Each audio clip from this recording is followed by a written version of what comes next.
नमस्कार बंधुगण बंधु माने आजिर ए भिडियोटी मेष राशि व्यक्तिशेष मानक पई गुरुत्वपूर्ण हेबा पई जाउछि बहुत ही खास हेबाकू जाउछि।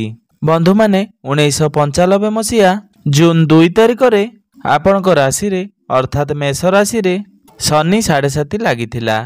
पुनर्बार एही नूतन 2025 मसीहा आपनकर राशि रे शनि 7.5 लागिबा पई जाउछि, जहा कि 30 वर्ष परे पुणी थरे आपनक राशि रे शनि 7.5 लागिबा पई जाउछि। तेबे बंधु माने शनि 7.5 रो नाम सुनिला मात्रे कि आमे मानक छाती रे छनका पसी जाए, कारण शनि देवतांक नाम सुनिले आमको डर आसी थाए। शनि देव हेउचंती न्यायर देवता एवं कर्म फलदाता। जेतेबेले शनि 7.5 लागि थाए सेतेबेले मनुष्य को बहुत किछि समस्या दे गति करिबा पई पड़ी थाए, बहुत किछि परिस्थिति दे गति करिबा पई पड़ी थाए। तेबे बंधु माने आजिर ए भिडियो रे आमे माने जानिबा आपनकर जेतेबेले शनि 7.5 आरंभ होई जिवो तो ताहार प्रभाव रे आपनक जीवन रे कोन सब बड़ परिवर्तन हेबो एवं आपनक जीवन रे कोन सब घटना गुड़िक घटिबो से सब जानिबा। तेबे बंधु माने आपनक भितरु जो छनका बा डर रही ताकू मनरू बाहर कर दियंतु। आपण जमा भ्रमित हुंतु नहीं किंबा कन्फ्यूज हुंतु नहीं। जदि आपणकर मेष राशि होइथाय तेबे भिडियोटी को शेष पर्यंत निश्चय देखंतु एवं भिडियोटी को गोटे लाइक करी चैनल टी को सब्सक्राइब कर दियंतु एवं कमेंट बॉक्स रे जय श्री शनिदेव अवश्य लिखि दियंतु। भिडियोटी को आदौ स्किप न करी शेष पर्यंत निश्चय देखंतु, जहा द्वारा कि आपण जानि परिबे जे प्रकृत रे शनि 7.5 कौन अटे एवं शनि 7.5 रे आपन को केउ सब फल प्राप्ति हेबो। तेबे बंधु माने आजिर एही कार्यक्रमटी आपनकर जन्म राशि एवं चंद्र राशि उपरे संपूर्ण आधारित अटे, कारण शनि 7.5 चंद्रमांकर आधार ही लागि थाए। तेबे 30 मार्च 2025 रे आपनकर शनि 7.5 आरंभ होई जिवो, जहा कि आपनकर राशि रे 7.5 वर्ष पई रहिबो एवं शनि 7.5 रो 3टी अध्याय रही थाए। प्रत्येक अध्याय 2.5 वर्ष पई रही थाए। शनि 7.5 रो 3टी चरण रही थाए। तो बंधु माने आपनकर प्रथम चरण मार्च मास ठारू आरंभ हेबो। तेबे शनि 7.5 वास्तव रे कोन होई थाए एवं शनि 7.5 किपरि लागि थाए। तो बंधु माने आम राशि ठारू चंद्रमा ठारू शनि जेतेबेले आमर द्वादश भाव रे गोचर करिथांती सेतेबेले शनि 7.5 रो प्रारंभ होई थाए।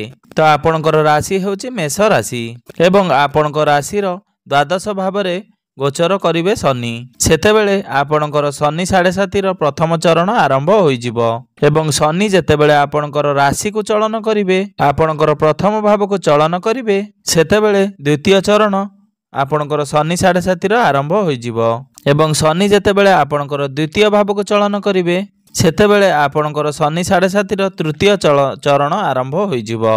तो बंधु माने शास्त्र अनुसार शनि देवता हेउचंती कर्मफलदाता एवं न्यायर देवता। शनि हेउचंती पापी ग्रह एवं दुखर कारक ग्रह। मात्र प्रत्येक व्यक्ति जीवन रे शनि 7.5 आसीबा बहुत अधिक जरूरी होई थाए, कारण शनिदेव आमको आमर कर्मर फलर आधार रे ही फल प्रदान करिथांती एवं आमर निजर जन्म कुंडली रे शनिकर स्थिति जेउ परि भाव रे रही थाए शनि आमको सही परि भाव रे फल प्रदान करिथांती। तो बंधु माने आपण माने निश्चिंत भाव रे जानिथिबे जे मनुष्य जेतेबेले मृत्युवरण करे तापरे आमे माने कहि थाउ बा जानि थाउ व्यक्तिटी नरक को गला किंबा स्वर्ग को गला। तेबे बंधु माने वास्तव रे ही मनुष्य एई भूमंडल रे एठी स्वर्ग एवं नरकर भोग करि थाए। आमर एई कर्म आधार रे ही एई पृथ्वी पृष्ठ रे स्वर्ग एवं नरकर जंत्रणा भोग करि थाए एवं शनि 7.5 आमको नरक देखाई थाए एवं स्वर्ग मध्य देखाई थाए। तेबे एहा सबठारु जरूरी होई थाए जे आपणकर निजर जन्म कुंडली रे शनिकर स्थिति किपरि रहिछि। पूर्व जन्म रे आपण जेउ भली भाव रे कर्म करिथिबे आपणकर कर्म आधार रे ही आपणक कुंडली रे शनिकर स्थिति रहिथिबो। तो बंधु माने आपणकर मेष राशि अटे 30 मार्च ठारू आपणकर शनि साढ़े साथी आरंभ होइजिबो कारण 30 मार्च को शनि आपणकर द्वादश भाव को चलन करिवे। बंधु माने द्वादश भावटी होइथाय विदेशर भाव, द्वादश भावटी होइथाय खर्चर भाव एवं आपणकर हॉस्पिटल रो भाव।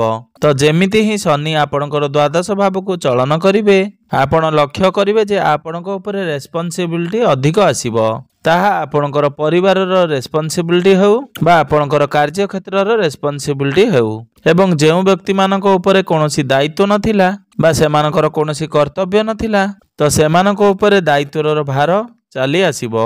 द्वितीय रे शनि आपणकु शनि साढ़े सातिर द्वितीय चरण रे आपण देखिबे आपणकर लॉन्ग ट्रावेल्स हेबो केउठारे देखिबे जे आपणकर शत्रु संख्या वृद्धि हेबो आपणकर गुप्त शत्रु माने बढ़िबे कारण शनिकर दृष्टि आपणकर षष्ठ भाव ऊपर रहुअछि तो आपणकर शत्रु संख्या वृद्धि पाइबो आपणक ऊपर कार्य भार बढ़िबो मात्र आपणकर प्रोफाइल ग्रोथ हेबो आपणकर कार्य भार मध्य बढ़िबो। शनि जेतेबेले आपणकर द्वादश भाव को आसीबे जे कि आपणकर दशम भाव एवं एकादश भावर अधिपति अटंती आपण निजर क्यारियर रे परिवर्तन आनिबार चिंताधारा आसीबो एवं आपण जोंठारे कार्य करचंदी सेहिठारे आपण मध्यरे डिसैटिस्फैक्शन देखा देबो आपण सेतेबेले भाबिबे जे मोर कार्य को बदलाइबा उचित एवं मु अन्य किछि काम करिबा उचित तो आपण तरबर होई कोनोसी डिसिजन नियंतु नाही किंबा तरबर होई कोनोसी कार्य करंतु नाही मात्र भविष्यत रे एहा द्वारा आपण बहुत किछि समस्यार सम्मुखीन हेबाकू पड़ी पारे। शनि साढ़े साथी आपणकर पर्सनल लाइफ एवं प्रोफेशनल लाइफ रे बहुत किछि चेंजेस नै करी आसीबो तेबे आपण माने मने रखिबा उचित एही शनि साढ़े साथी आपणकू पॉजिटिव एवं नेगेटिव दुईटी जांक प्राप्ति हेबो। तेबे बंधु माने आपण जदि तरबरी होई कोनसी डिसिजन नेउछंती बा किछि काहर बिना परामर्श रे आपण डिसिजन नेउछंती आपण को बहुत गुड़िए समस्यार सम्मुखीन हेबाकू पड़ी पारे। आपण जेते पारिबे शांत मन रे डिसिजन नियंतु आपण भाबी चिंती डिसिजन नेबाकू चेष्टा करंतु जदि आपणकर शत्रु हो जाउछंती आपणकर सीनियर माने आपणक विरुद्ध रे किछि कहउछंती किंबा आपणक विरुद्ध रे किए कोनोसी पॉलिटिक्स करूछंती तो तरबर होई आपण सेतेबेले किछि डिसिजन नियंतु नाही आपणकू शांत रहिबार अछि कारण धीरे धीरे से जिनिस गुड़िक आस्ते आस्ते समाधान होई जिबाकू लागिबो एवं आपण आपणकर बाणी उपरे संपूर्ण नियंत्रण रक्षा करिबा उचित कारण शनि आपणकर द्वितीय भाव को देखुचंती एवं द्वितीय भावटी होइथाय आपणकर बाणीर भाव तो शनिकर दृष्टि आपणकर द्वितीय भाव उपरे पड़िबा द्वारा आपणकर बाणी रे दोष आसीबो सेतेबेले आपण एपरि किछि कहिदेबे जहा द्वारा कि आपणकर ए कथा कहिबा उचित नुहे। तो बंधु माने सबठारु गुरुत्वपूर्ण कथा होछि जदि आपणकर जन्म कुंडली रे शनि उच्च स्थिति रे थांती बा स्व राशि रे थांती तो यही शनि साढ़े सातिर अवधि आपणक पई सुनार समय होइजिबो। तो जो मानक कुंडली रे शनि उच्च स्थिति रे थांती शनि स्व राशि रे थांती तो शनि साढ़े साति समय रे से आपणकू रंकरु राजा बनाई देई पारंती मात्र आपणकर जन्म कुंडली रे शनि नीच स्थिति रे थांती बा शत्रु गृह रे विराजमान थांती तो शनि साढ़े साति रे शनि आपणकू राजारू रंक बनाई देई पारंती। तो सबठारु गुरुत्वपूर्ण कथा होची आपणकर जन्म कुंडली रे शनिकर स्थिति किपरि रहिछि।